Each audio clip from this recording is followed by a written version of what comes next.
Scotland until 12 o'clock. Now, as part of Aberdeen's RNLI crew, Cal Reid and Grant Bruce are fairly used to hairy situations in lifeboats, but they will soon be setting off overland to war-torn Ukraine in an old 4x4 packed with supplies. They have joined forces with Edinburgh-based Jeeps for Peace. Cal and Grant are with me now, as is Stuart Ford, who's one of the founders of Jeeps for Peace. Good morning, all. Morning. Good morning. Good morning. Morning. So, Grant and Cal, I can see you up there on the screen. What's the plan, Grant? Sometime in the not too distant future, we are going to be meeting with the guys from Jeeps for Peace and picking up a vehicle and joining one of their established convoys heading out to Ukraine. And between now and then, we are trying to raise as much funds as we can for the trip, and also gen up as much as we possibly can in terms of medical supplies and other supplies that would be helpful to load the pickup with before we head out. So what's got you involved then? Because, I mean, you're both part of the RNLI, so, you know, you're already kind of doing your bit. What's got you involved in this? I've been on the lifeboat crew since 2005, and in short, what's got me involved in this, Cal, who's our captain, and a long-standing friend of mine. So we'd been talking about this for about a year, and basically we wanted to do something which would contribute something meaningful, but without adding to the chaos or the, going across by yourself and adding to an already fairly busy logistics situation over there. So this, Cal identified Jeeps for Peace as a Scottish connection going out from Ukraine, and we're fairly both used to driving big heavy things, so a Jeep sounded like a good way of putting something in without adding to the burden out there. Yeah. So Cal, what made you want to do this? I think from the start of the invasion of Ukraine last year, as Grant said, the pair of us felt like we wanted to do something to make a difference.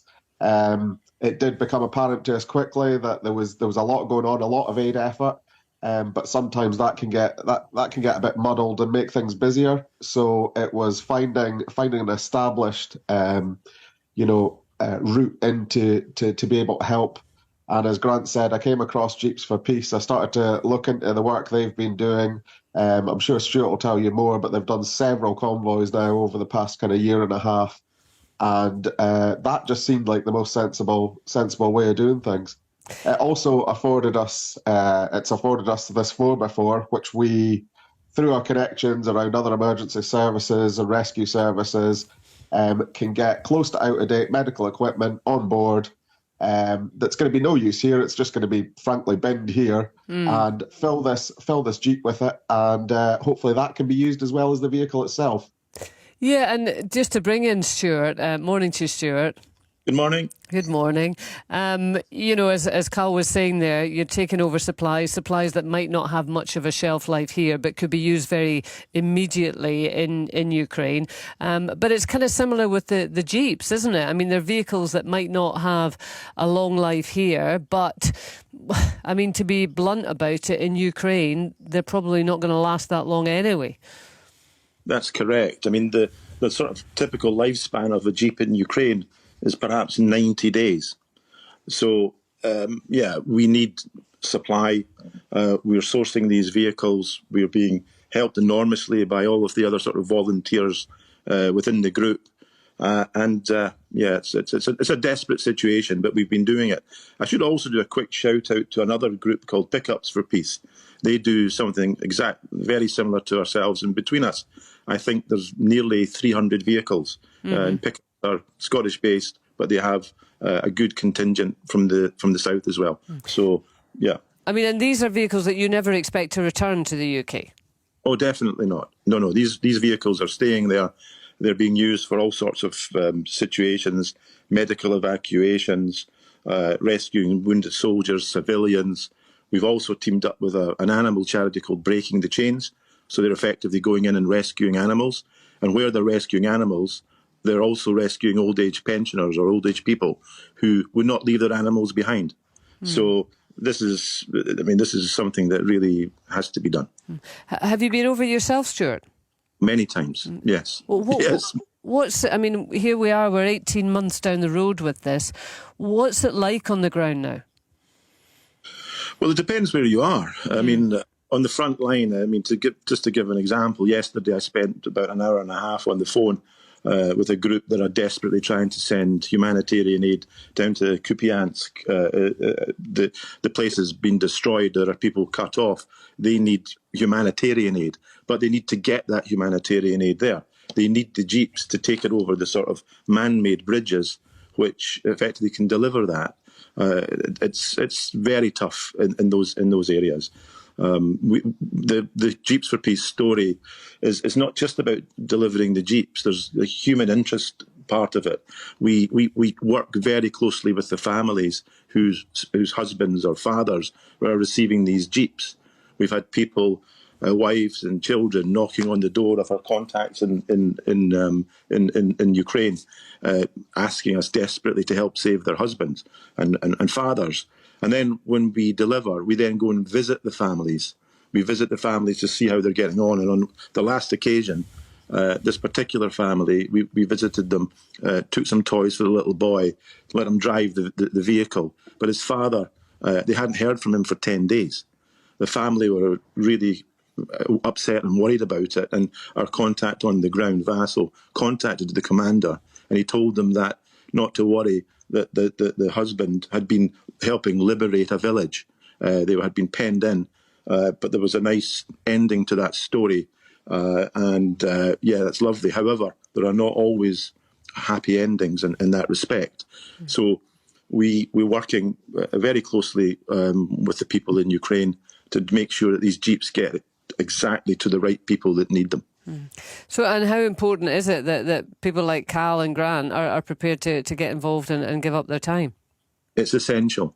And one of the things that I had mentioned or spoke to Cal about at quite some length is that the relationships that are built by the drivers, who are all like-minded, kind people, it's incredible, because this develops sort of lifetime friendships. And this issue at the moment with Ukraine, it's the Jeeps for Peace, but we've also been delivering ambulances. We've also been delivering boats. We're doing minibuses to move amputee soldiers around.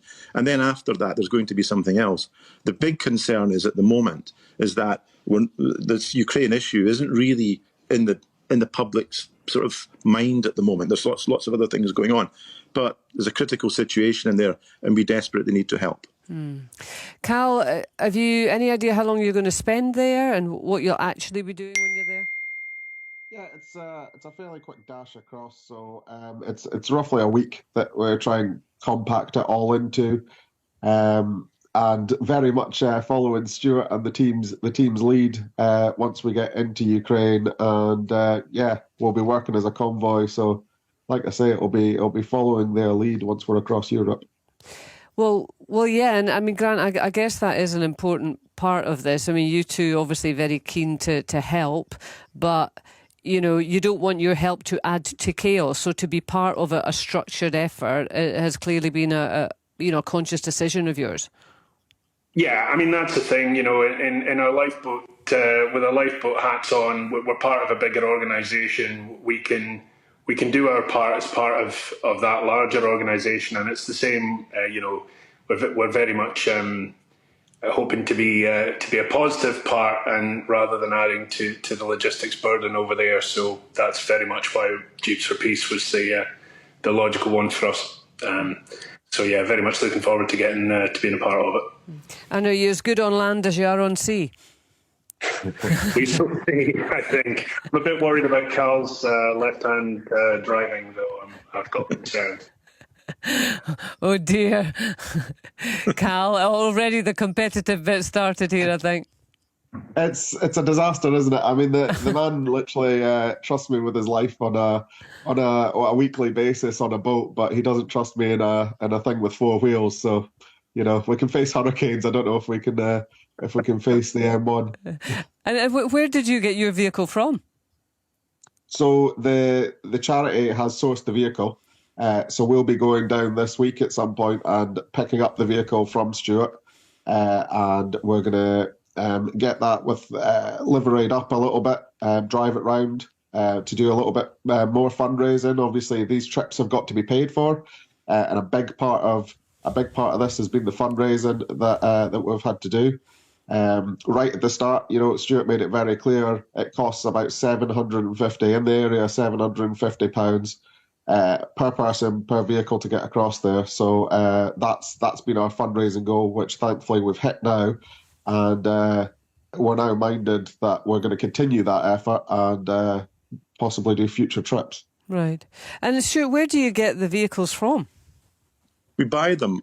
We've got a network of people who we contact, some dealerships that know us well. They love what we're doing, and when cars are traded in, they give us first option on these cars. It's been quite a competitive market because, as you can imagine, a lot of people have been trying to buy cars, and 4x4s have been going up in price across the country. So what's happening is our stories are told through various dealerships from the Borders to the Highlands. And these people are looking out for us. So when Jeeps come in, they tell them the story, and we get a reasonable deal on the car. But on top of that, we have to go out to the market and buy these cars. So we really are relying on the goodwill of people donating to us to enable us to make these purchases.